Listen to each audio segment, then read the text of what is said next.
Russell Crowe is back at it again, and he is a priest yet again. He recently played in The Pope's Exorcist last year.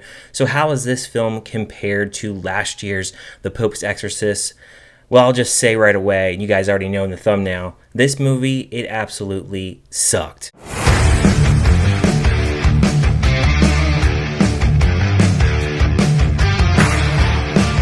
A troubled actor begins to unravel while shooting a supernatural horror film, leading his estranged daughter to wonder if he's slipping back into his past addictions or if there's something more sinister at play. The film stars Russell Crowe, Ryan Simpkins, Sam Worthington, Chloe Bailey, Adam Goldberg, and David Hyde Pierce, and was directed by Joshua John Miller, and he's done one other film before, but I have never seen any of his previous works. Little background on this film. Now, this was shot back in 2019. It took about a month to film. They needed to do additional filming, but COVID hit, and they took them another 4 years to finally finish up the film, and they finally wrapped up in post-production in January of this year. In April of this year, Vertical Entertainment picked up the film and took the rights, and is now dropping it here in the mid-month here of June in a big blockbuster month. And the fact that last year that Russell Crowe made the hit film The Pope's Exorcist, which they are doing a sequel, by the way, I think they're trying to capitalize on that. It was originally titled The Georgetown Project and later switched to the title The Exorcism, which is not an original title whatsoever. I don't know why they went with that. I think The Georgetown Project would have been a lot better title. Now, the fact that this took 5 years to finally finish is pretty much a death to a film. You might as well put up the caution tape and stick a fork in it, because you know right away, if you watch a lot of movies, that it's going to be bad. Now, the story here is a film within a film. You have Russell Crowe, who is a washed-up actor, and he's a drunk, and he gets offered this role to be a priest in an exorcism movie. Now, the original person that was cast as this, he mysteriously disappears, so they need somebody else to fulfill this role, so Russell Crowe is the next best thing. And the director here, he really does ride him throughout this film. He feels like he's not getting enough out of him. You really see a lot of Russell Crowe's problems, like, for instance, he doesn't have his wife anymore, and that loss of the wife. His daughter, they don't have a really good relationship. She actually doesn't even call him her father. She calls him by his first name. She's been kicked out of school and she's back in town, and she's actually working on this movie as a personal assistant to him.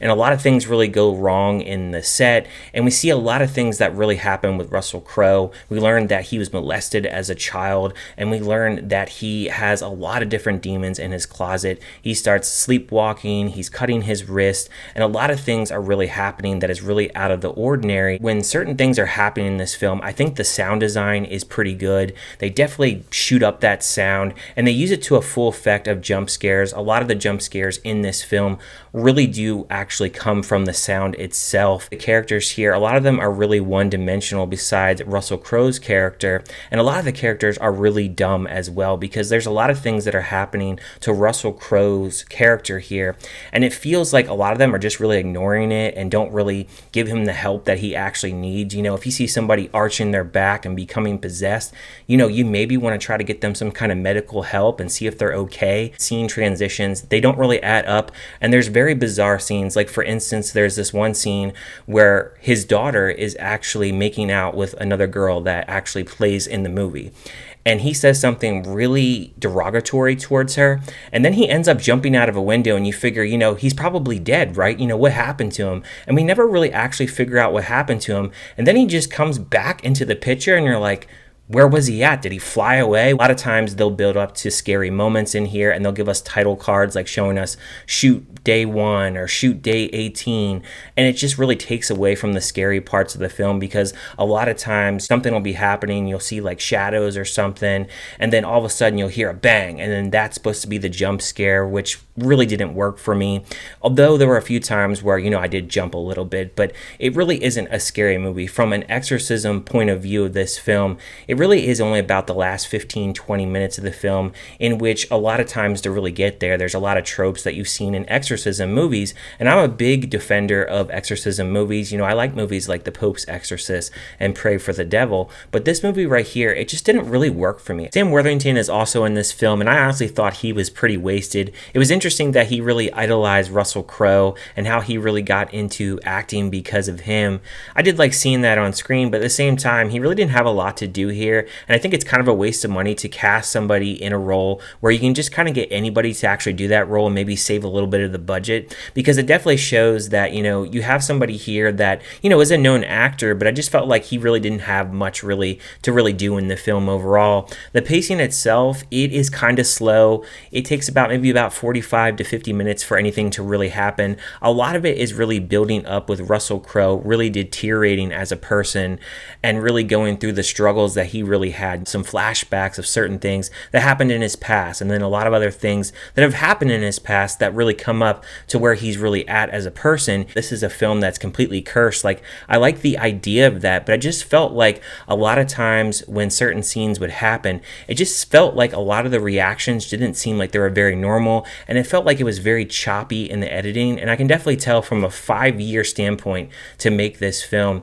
it definitely feels like certain things are out of place. There's a lot of things that are nonsensical and really don't get explained, and it's just very messy. And the final finish and just certain things that get to that final climax of the film, it just feels like very tropey. A lot of things that happen in horror films, way too much. It comes very generic, and the ending of the film, it's just like, it's kind of laughable. And some of the CGI towards the end of it, it definitely is pretty bad. And then you can definitely tell within the budget that they just didn't have enough, and they kind of ran out of budget towards the end of the film. The kill count here is very low, though I will say that the one kill that I actually did enjoy involved some glass, and I won't say exactly what happened in that particular scene, but I did enjoy that kill, and I thought they did a really good job with that. Though overall for me, I didn't really like this movie. As far as the score for it, I would give it a 1.5 out of 5. It is just a very messy movie. I think there's a lot of good intentions here,